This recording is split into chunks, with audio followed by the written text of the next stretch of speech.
Hi everyone. I love that I just hit record when I start these and have no prep. I actually started doing a vlog this morning and it was going really well, and then I got a phone call and had to stop. So I hope I remember everything. But today I officially have a new oncologist. Woohoo! So I wanted to share about that for a little bit. I'm weirdly at my old apartment building. If you're wondering why I say old and not current, rewind to about February-ish. Because it's near where I do physical therapy, and I just left physical therapy, and I think she's discharging me from physical therapy and moving on to bigger and better things, which is why I stopped here before I'm about to head home, because it's all about the bigger, better, newer, healthier, boundarier life that I'm creating for myself, and not what I was doing before. So, I am blessed that I live in the Boston area, and there's like a billion places to choose from to see an oncologist, or lots of doctors. I'm not going to go into detail about what I wasn't a fan of with my other oncologist, but it just wasn't a good fit. I know it's so far out, but when you're going through all this crazy, when you first find out that you're diagnosed, you don't know time-wise, you don't know how bad your cancer is. You don't know how, how long things are going to be. And when I first found out and I asked them, how long it's going to be before I have surgery, they said 2 weeks. And I was like, 2 weeks? That's not time to go shopping around for, an oncologist. And actually, when, aside from the actual phone call to tell you that you have cancer, I did not meet with my oncologist until after my surgery. For me, and I guess most women, well, I should say most women, for me, the priority was get the cancer out via surgery, and then let's see what's going on and try to figure out what to do after that. Sometimes when people can do a lumpectomy, which was not an option for me, they do chemo or I don't know, I'm not a doctor. Have I mentioned that? They do treatments before they do surgery to try to shrink the size of the tumor before they go into operate and stuff. My tumors were fairly large. They were grade 2 out of 3. Anyway, that doesn't matter. So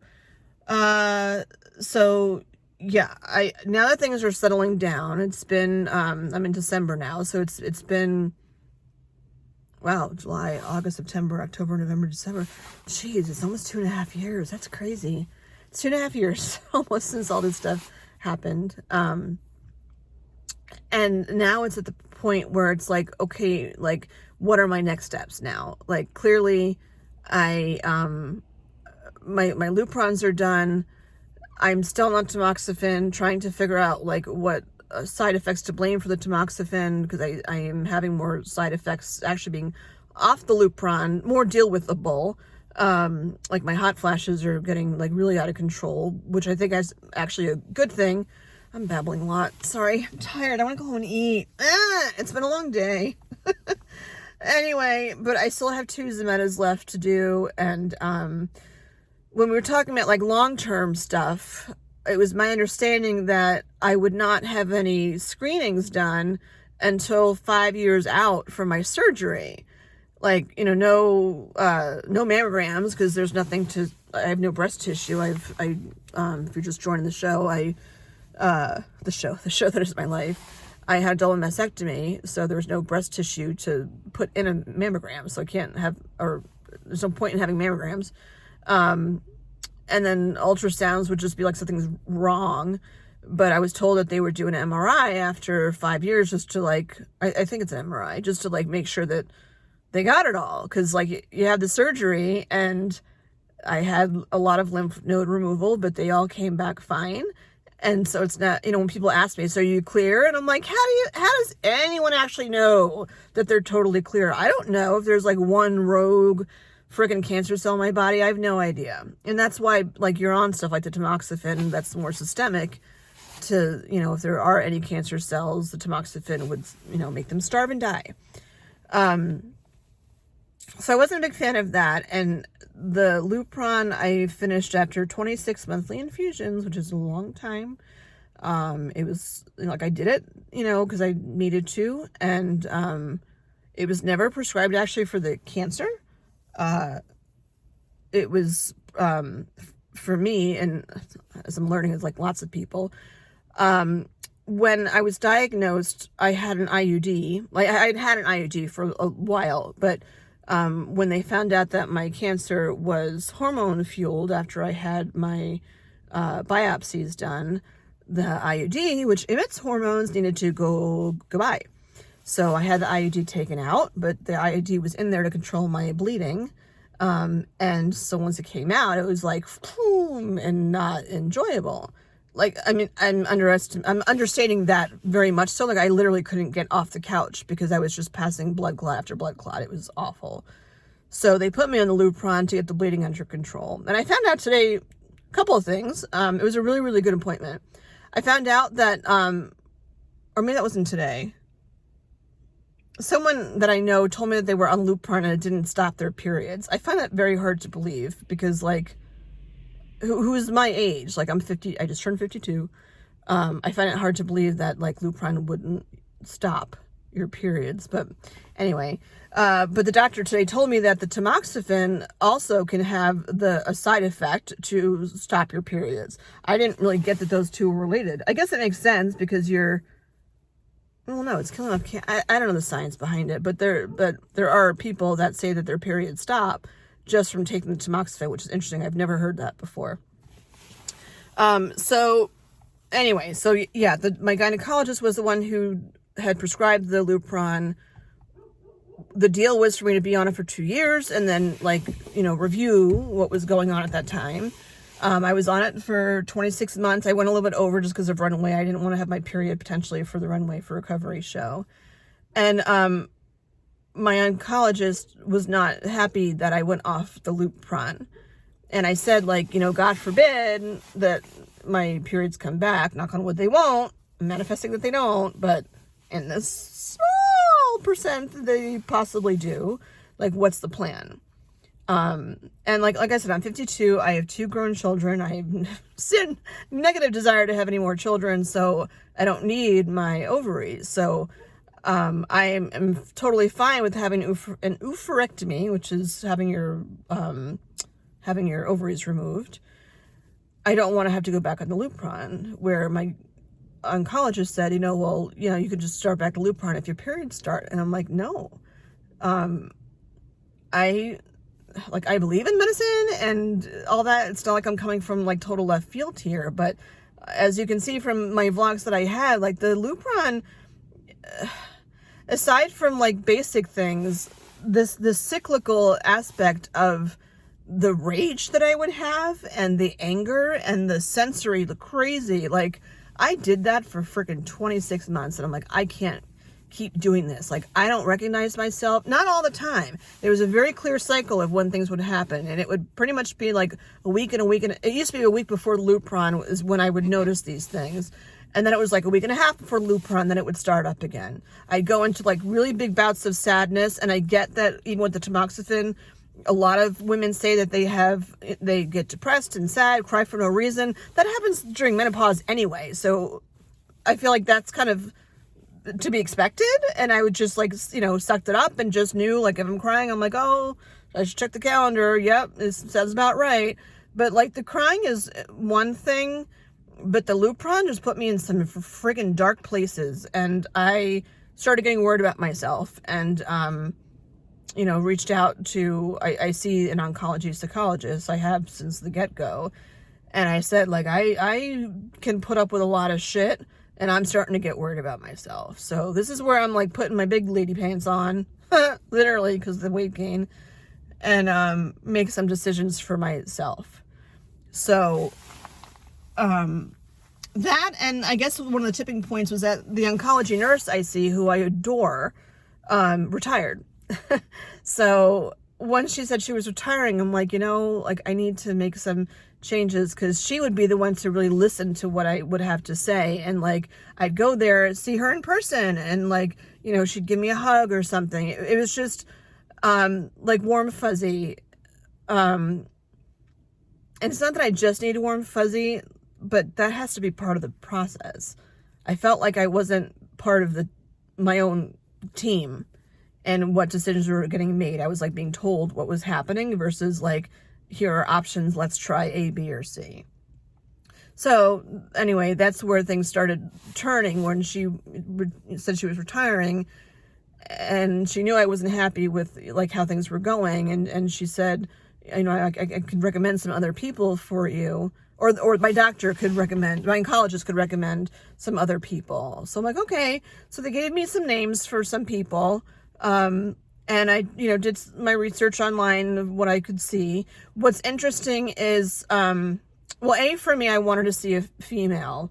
My plastic surgeon is a man, and I was actually happy that he was, well, that I liked him and that he was male, just for the reconstruction aspect. Like, I feel like, you know, this sounds messed up, but like having a male look at my boobs after all this shit and say like, oh, those look fabulous, you know, and of course it's his work. He's going to say that.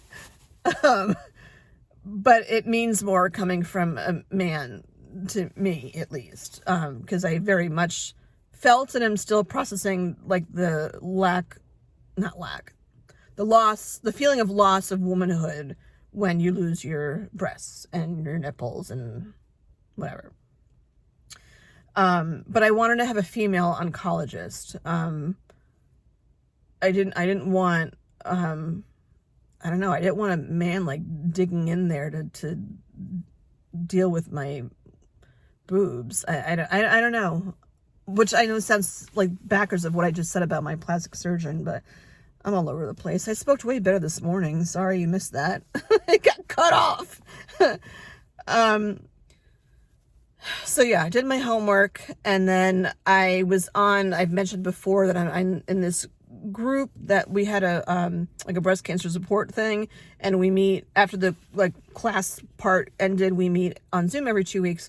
So I was asking them like, who do you see, you know, and one of them saw the woman I saw today, and I asked her about, you know, what she thought of her. And what's interesting is that I was at church yesterday, and one of my very close friends, I've known her for like, gosh, almost 15 years at this point. She had breast cancer twice. I know her, I know her husband, I know her kid. And I never even asked her when everything happened with me, like who she saw as her oncologist. I don't know why. That's just such a weird thing to not have asked. But it turns out that the doctor I saw today is her oncologist. And I'm like, holy shit, that's really weird. And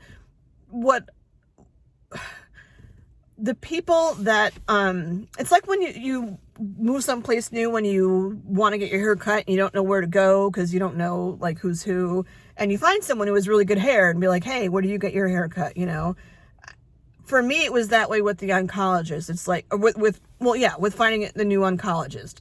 It was a matter of like, you know, this friend I'm talking about, like, she's just really happy. She's happy and she's healthy now. And I look at people that are more similar to like me personality wise and like what works for them. Who are they happy with? So I had the appointment today. So I go in and in a different building. It's not in the same hospital where I've been, which is interesting, like to pick up and like move all my care to a different hospital. So I went in this morning, I weighed in, and that scary fucking number that I didn't want to hit, I hit. But I had heavy boots on, and I wanted to just take my boots off because I knew if I had my boots off, it would drop below that threshold, and it didn't. And I'm like, fuck, that's a lot of weight. I have not weighed that much on a scale since I was pregnant. Like pregnant, not like 3 months pregnant, like 9 months pregnant. And, well, no, that's not true. 5 or 6 months pregnant, I guess I hit that point. And when I was pregnant, I'm like, well, I'm holding another child and whatever. And after I had kids, like when I was like in my 40s, I was like in awesome shape. I was actually thinner in my 40s than I was like at the tail end of high school. Yeah. Anyway. So that bothered me. They took my blood pressure, and that was pleasantly normal, which I was shocked and thrilled about. Took that as a good sign. So, and then looked over to my left, and what do I see? Magnolias, because there's magnolias everywhere, but there's less magnolias at this place than there is at Newton Wellesley, where I was before. There are other flowers, they're just not magnolias. So I kind of like that it's not like pink, hope, all these like happy, cheery, kitschy things. They're just, that's not what this, what this place is like. It's pretty and stuff, and it's clean and it's new and whatever. It's just a different vibe. And like, I don't do the like, pink tutu. That's just not my vibe at all. So, yeah, so I was trying to think on the way in about like the appointment itself, because it's awkward. It's like, I'm leaving or thinking about leaving a practice, and I don't want to like say anything mean about whoever. I mean, my first oncologist, she's a genius. Like she's an extremely smart woman.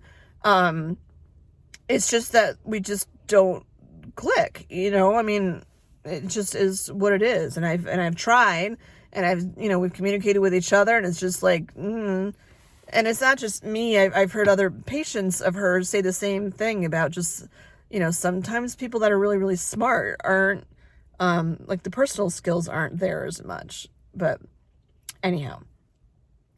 So, yeah, so I was trying to think of like, is this like an interview? Do I have to come up with questions to ask her? What are the key questions I want to know?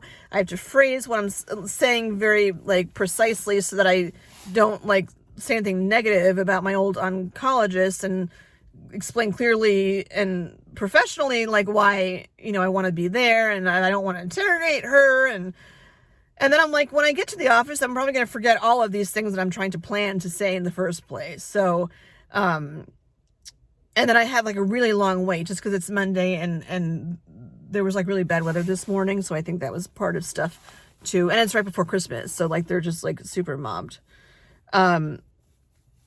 So when I went into the exam room, the nurse gave me a Johnny, like the top part, mine was mauve.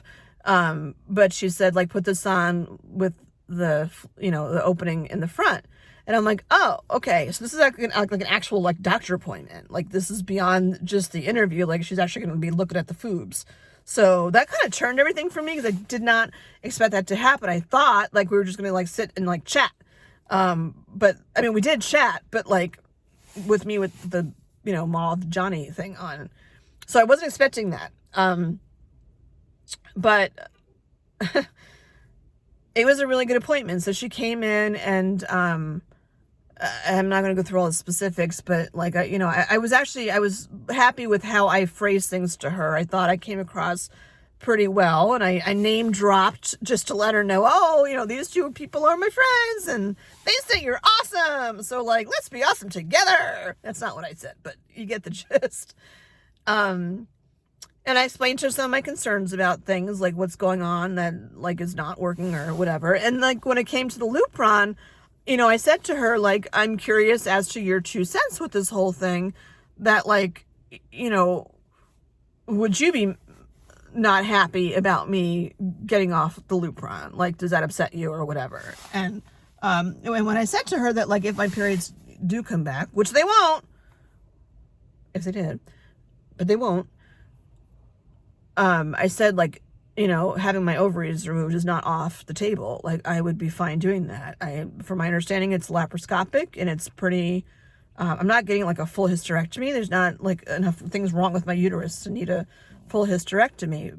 And she's like, yeah, that's understandable. Like I felt validated in my thinking of what my plan was going to be. And then like, she asked me how the Zometa infusions were going. I'm like, you want to know how those are going? I kept it pretty brief, because I'm like, they suck. Like, they suck. They're awful. Every time, it's awful. And I told her, like, it was a while before I knew that Claritin was a thing. And she's like, oh, yeah. Like, my oncologist never told me that Claritin was a thing to help with side effects with the Zometa. I wish I had known that after the first one. You can watch those vlogs. I was in so much fucking pain. I had flu-like symptoms. That first Zometa was awful. I remember when I couldn't even like go like this with my hands. My joints felt like they were like tripled in size, and I couldn't even like grip. It was awful. And a side note with the Zimetta, by the way, and this happened last time too, and maybe more, and I just don't remember. But my joints they stiffen up about like a month before I'm due for my, well, it's less than a month before, oh no, it's about a month before my next Zimetta. Like, it's almost like something's wearing off or something, and my joints start to get stiff. I had a bone density test on Friday. Today's Monday, so you can go back and watch that vlog as to what that was all about. But that was based on like how is my body doing since I've been doing the Zimetta. So it was interesting that you even brought that up, because I'm like, yeah, it fucking sucks. But I'm like, I'll do it 6 times. I'll feel like shit for 6 times in order to not feel like shit long term and not have osteoporosis or osteoarthritis or all the not good things. And then she was bringing up other like rando things, like, the kidney stone that I have, about the meds I'm on. And it's like, she brought up things that were just great to hear somebody else's perspective on, that like didn't, that I just haven't talked about in a while. So I was glad that she was inquisitive about like my story and stuff. And, I even told her about the flooding. There was context behind it. I don't remember what it is now. But it was a back and forth. And what I loved was that not just once, but probably about 4 or 5 times, because I did count, she made eye contact with me. And that means a lot to me. Not all doctors do that. Just the fact that she like looked at me, and it was more than once, because I'm like, is it just a fluke, or like because she felt like she had to? But especially towards the end, before she was leaving, she made eye contact with me a few times. And now I'm gonna get all warm and fuzzy.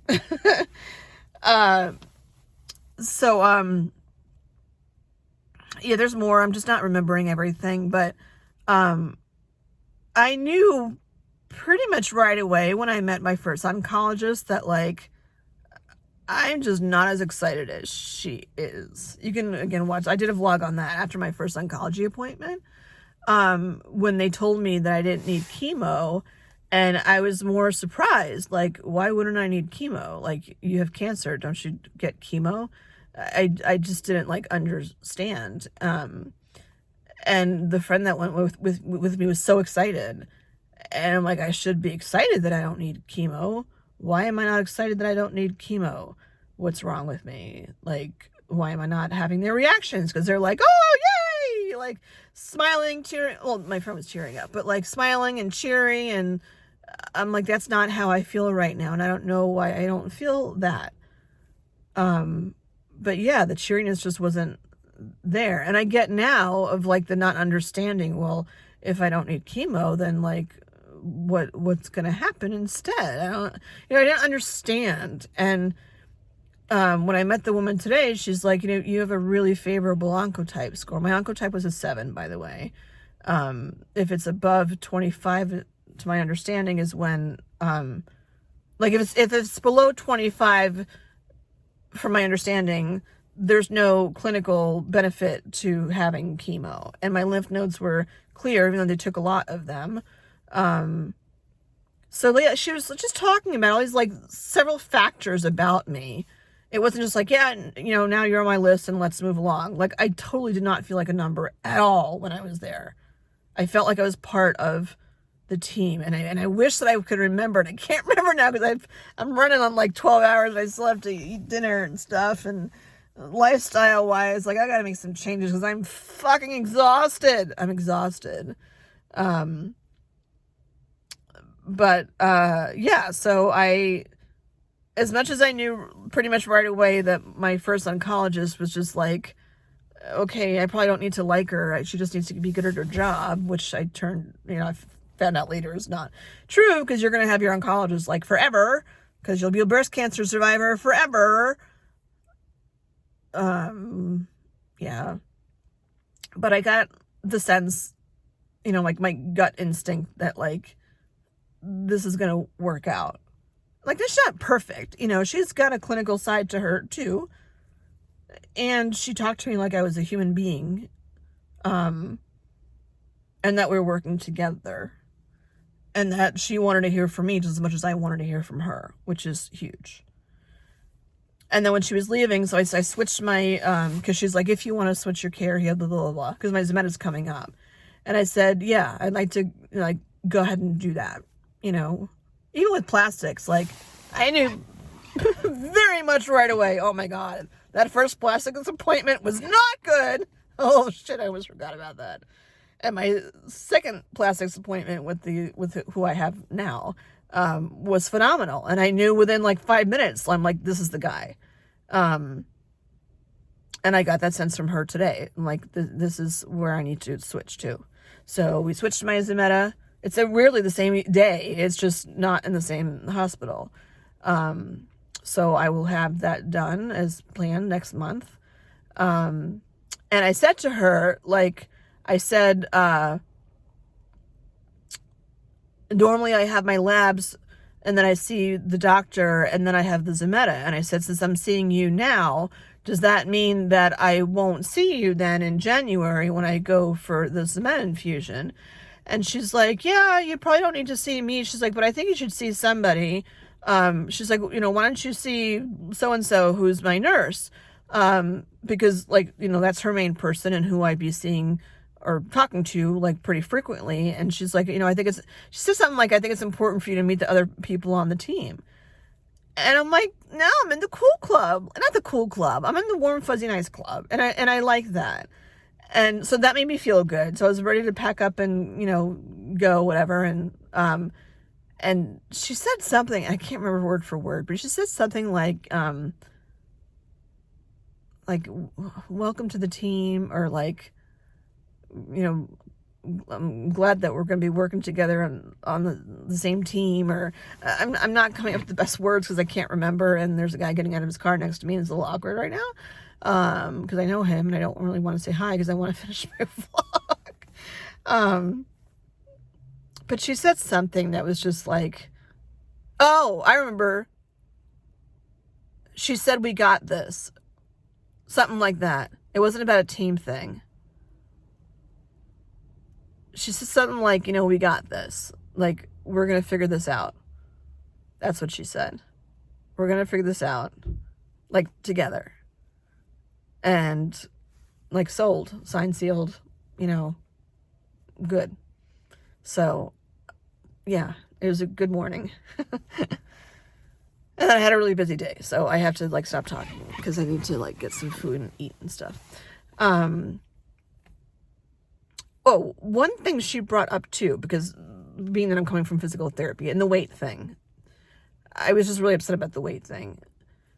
She said a couple of things. She said, the new oncologist, she said that they have a department, or they have people to talk to about, like, body image stuff. Like, at this point, I've been, like, I understand the benefits to therapy and stuff. I mean, I still see the oncology psychologist once a month, but most of the time lately, like, I don't even know what to talk to him about, which is a good problem to have. That's how I knew, like, when I was in actual therapy, like, that it's time to switch gears, because I didn't know what to talk about. And I'm like, I don't want to bring up negative things just to talk about negative things, you know, like, things were going really well until all this stuff happened.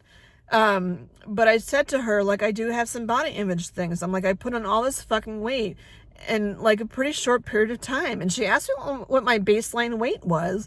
And when I said it out loud, I'm like, that's 35 pounds less than what I weigh now.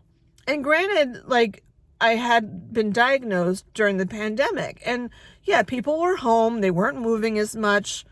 And as I say that out loud, that's bullshit, because actually, if anything, I feel like I was moving around more during the pandemic because I was going out for walks. When it was like, you know, when they said it was safe to, like, leave your house or whatever. Like, I was going on walks around here, and it's pretty desolate here. So, like, yeah, I remember moving more because I could take more breaks and have a flexible schedule. Anyway, but yeah, 35 pounds? Like, that's a freaking small child. And it's all torso and, like, here. Like, I look at pictures of myself, and, I mean, granted, it's, like, nighttime, and I have the light on in my car. I hope my battery's not dying. So I gotta stop talking. But I look at myself in pictures, and I'm like, I don't recognize who I am. I look so wide. And that's not how I like, I wasn't like super thin before, but I was like normal. And oh my God, I went on the Wii. Did I say this the last time I vlogged? I went on the Wii. The Wii said I was obese. And I'm like, what? Obese. It also says I should weigh 140 pounds, which is a load of bullshit because, like, I haven't weighed 140 pounds since, like, high school. 140 pounds. You and your little Wii can go kiss my ass. Or me, M-I-I. 140 pounds. I'm never going to be 140 pounds. Anyway, but she did say that there's, like, I don't really know how I feel about this, but there's like meds you can take that are like that help with weight loss. They basically like make you less hungry and stuff. And I don't really know how I feel about taking meds. I mean, you hear these horror stories about like weight loss meds and stuff.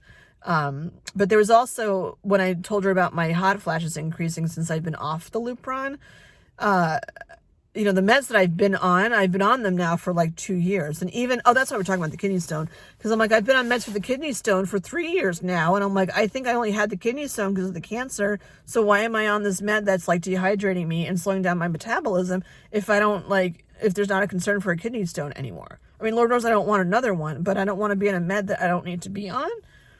So she said there were like other options. And there's actually one med that's, it must have like just been FDA approved, but the insurances aren't necessarily covering it, that has qualities in it that will take care of your hot flashes. It also does something with hormones, and I mean in a good way in your body, you know, to you know, not have them, but it simulates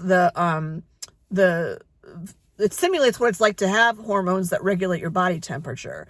So that's like the biggest thing of how that works. And it also, as a side note, does have some antidepressive stuff in it. And I said to her, like, I've tried many kinds of antidepressant stuff, like years ago when I was going through my divorce and stuff, and like none of them worked well at all. Like they made me into like not a good person.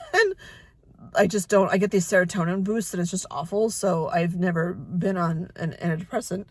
And she's like, no, this is like super, super subtle. Like you don't, it's a very different class, but if it's not covered under insurance, like Lord knows how much it's going to cost. But the point is there were options about things, and she's bringing up things that like were never items of discussions in other appointments I've had over the past like almost 2.5 years now. So I was very happy with my appointment. I have to stop talking because I hope that my car battery's not dead. That'd be an interesting way to end the day. Wish me luck. But it was a good morning. It was a really good morning. And, the lesson of the day is, you know, just like people, there's plenty of fish in the sea, depending on where you live, I get. But, if you're not happy with how something's going, like you still have to prioritize you. I feel like as things are getting better for me and I'm back more into normal life, it's so easy to fall into old habits that weren't working for you before. And this is something I'll talk about more another day, because I feel like I'm coming up against that a lot lately, where it's like, oh yeah, Jen's better. So Jen's like back to the old Jen. And I'm like, no, I'm not back to the old Jen. I am breast cancer survivor Jen. And I don't say that like, whoo, go me. I say that as like, I have fucking boundaries. I love myself and respect myself more than I ever have before, even with my extra freaking too many pounds. But if something's not working for me, like I'm not going to do things out of obligation. I'm not going to do things because people expect that I will. I am not the same person that I was before. I need to be around people that are healthy for me. I need to be doing things that are healthy for me. And if it's not, it needs to not be on the menu that is my life. Period. So is that easy? No, because I also have a heart and empathy. And it's hard to say no to like certain people or certain things. But you have to honor yourself. So the moral of today is, you know, if there's something in your life, whether it's a doctor or whatever it is, that's just not going as you would have liked it to, and you're like, oh yeah, but blah, blah, blah, blah. Oh yeah, but nothing. You have one friggin' life. You have one life. You have to choose what you're going to do with it. You know, like I'm going to hang up with you guys because I'm starting to get a headache because I'm hungry, but you have to do what makes you happy. And staying with the status quo, while it's might seem easier to stay with the status quo, in the big picture of things is not always the healthiest thing to do. Change is hard. I get that. Lord knows I've had a lot of change in my life over the past whatever. And as I sit by my pretty flooded apartment there, change sometimes happens when you're not quite ready for it. You don't expect it. And then like these things just kind of pop into your lap. Yeah, like now I'm in this like beautiful apartment that I never thought I would even be living in. And I didn't really plan on getting there through a flood, but you know, here we are. So yeah. And I was going to talk more about physical therapy, but like I'm at a half hour, so I need to skedaddle and get some food. I'll talk more about that down the line because I'm pretty sure she's dismissing me from physical therapy after this week. But I do want to keep working on my body and getting strong and losing some weight. So there will be a part 2 to that.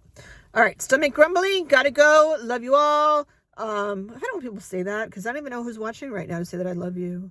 Thank you for your support. And take care of yourself. Got it? Good. Later, Gator.